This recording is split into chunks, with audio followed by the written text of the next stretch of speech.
Syringium. Over here, so you got your rosemary, which is great. It smells nice as well. More rosemary here. Yeah, this one's flowered, funny enough, and that one hasn't.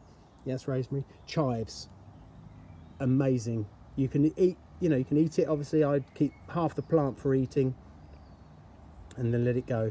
Any kind of onion family, allium kind of thing, fantastic for bees. Another Buddleia. We've got Eryngiums over here. These are different ones. They're Vaniform, I think. Vanifolium, yeah, or Verifolium. What's Vaniform? Is that those ones? Planums they are. Okay, Verifolium. These haven't flowered yet. I've got a feeling that they're not liking the earth. Another herb which mistakes me, I don't know, escapes me. I'm not sure what that is, but it comes every year. Here we've got Leotris verbena, the penstemon, and the last one, Leotris, is here. All these are fantastic bee plants. Verbena's nice, and Coreopsis, yeah. So they've been chopped off end of last year, and they're coming up again. They're going to be fantastic. That was a little oasis for bees there. What have we got over here? So blueberry bushes. I grow these for wildlife. We have a few ourselves, but I tend to let them go for wildlife because thrushes in particularly, and the thrush isn't a bird you see a lot now these days. Thrushes love them. So I've got 3 here. One died at the end, they only last a few years, but this one is really laden with blossom. It's doing really well. So you've got your wild primrose, which is just about ending this time of year. Forget-me-not there, which is a really good plant. I've seen elephant hawk moths on that. And what else have I seen elephant hawk moths on? Albrecia, which is really good. Got Germander speedwell, which is a tiny little flower, which is a kind of creeping carpet-like flower. The little purple one's just down here somewhere, really good. And your lungwort down there as well. And there's some oxeye daisies coming in. So this pond's not going to find a place. Can't think of anywhere to put it. And we've done a lot. It's not a huge garden, so it's been repaired. You can see the patch repairs that I've done on it, but I think that one will go back on eBay. Oh, that's looking beautiful. I love my solitary bee habitats. I can sit out in this garden for hours and not have to move, because it's like having a constantly moving wall of life when it's really going at it. In the garden, so purple vetch starts coming out in late April now. This is the plant if you want to have tree bumblebees. Can I find one? That's the question. It's a bit shady here now. They like full sunlight like any bee because it's less work for them.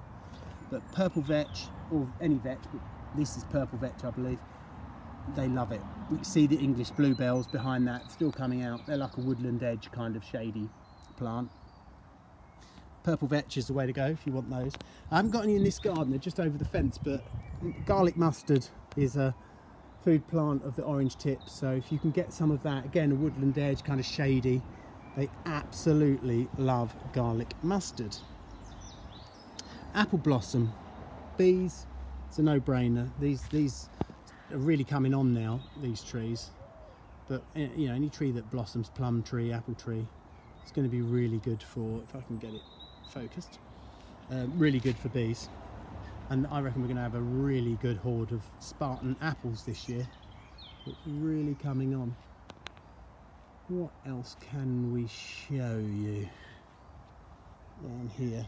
This is my slug plant, because I keep cutting it back and I get loads of lovely beautiful slugs, because slugs are your friend. Dandelion's amazing plant, totally demonized. When you look at a dandelion, you know, if that was a flower in a florist, you'd be all over it. You'd say, oh, they're pretty, let me have some. Again, it's that horrible weed word, like, you know, I don't know why we call flowers weeds. They're just more hardy, better developed, better evolved plants. That's all they are. This is cow parsley, I think, but they won't eat it off the shelf as it is now. You chop a few off, and there's a video I did a couple of years ago, and leave it on the floor. The slugs just gorge on it. So with slugs comes great responsibility, and hedgehogs and slow worms and other stuff. You know, you might have different species that come and eat slugs. You know, rodents. I don't know. There's a whole host, a plethora of animals that love high protein things like slugs. I wouldn't hurt my slugs, but I'm quite happy with other things eating them. I've got loads of different ones here. Lemon slugs. I think I've got leopard slugs, which are invasive from Spain, I believe, but they are gorgeous. I mean, you wouldn't think a slug's pretty, but they look like a leopard, except they don't run after cheetahs and they haven't got whiskers. Other than that, they're pretty much leopards. And what have we got on these steps? So Erysimum, this is Bowles mauve. This is a plant that's like a miracle plant. It grows pretty much all year round. I mean, these have had flowers on them since, not like this, but all through snow, all through the winter, and now it's really coming into its own.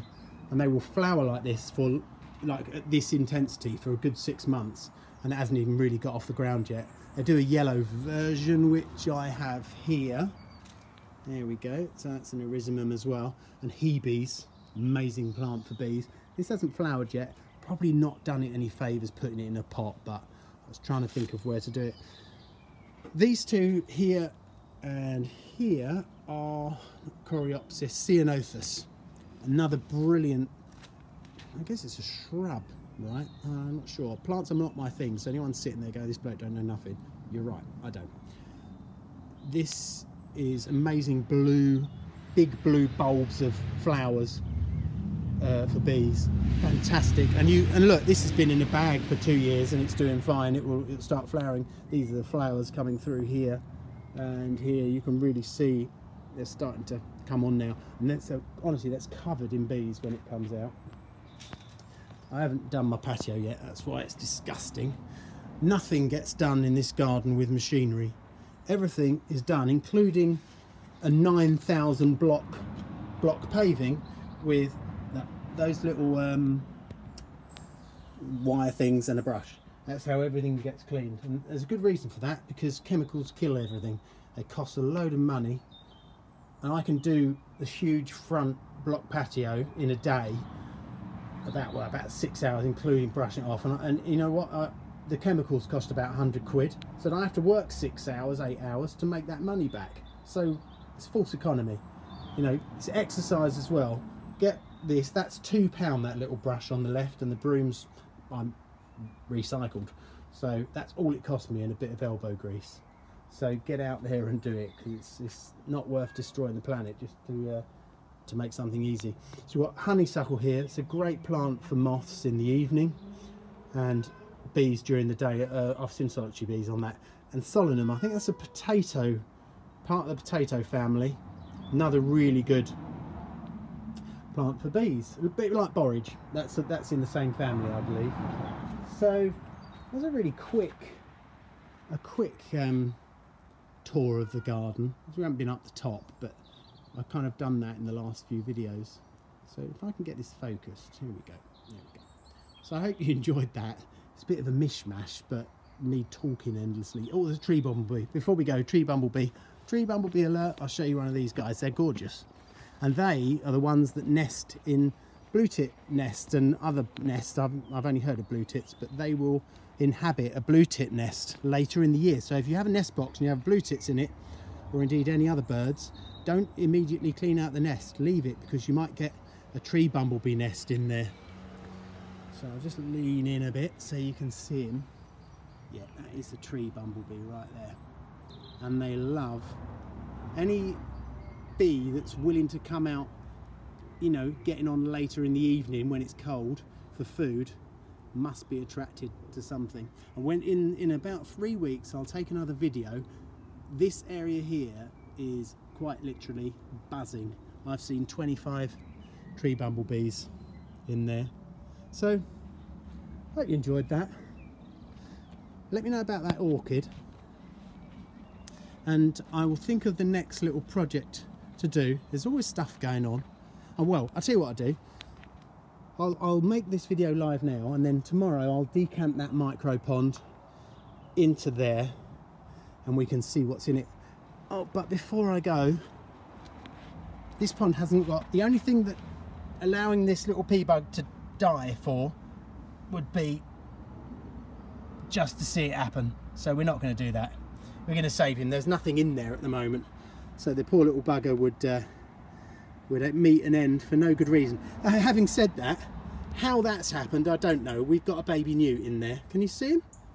He has been decanted 3 times from 3 different rainwater capture things, and now he's actually in that pond. I have no idea how that's happened. There's nothing in there other than water, and he's a great example of what I was just saying about them having gills, because this is a real weird one. This newts, baby newts are not out yet. He is a newt, a baby newt from last year that never really got to grow because he's been in a very limiting environment, and now he's going to have a lovely place once we've got some food in there and some oxygenator and some other newt friends.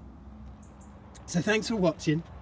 Please like and subscribe, because I want to get back to 1,000 subscribers so I can start making money to give to charity and save rainforest. You know what, even if you just watch a few videos and you don't really like me that much, you will be helping, and you're subscribing. It will help, because I need to rescue another acre of rainforest this year at least. So cheers, have a lovely next couple of weeks. I will do one more video after this, but after that it would probably be a few weeks before I do another one, because I'll have to think of some inventive things to do, and I have a few in my mind, but we'll speak to you soon. Cheers.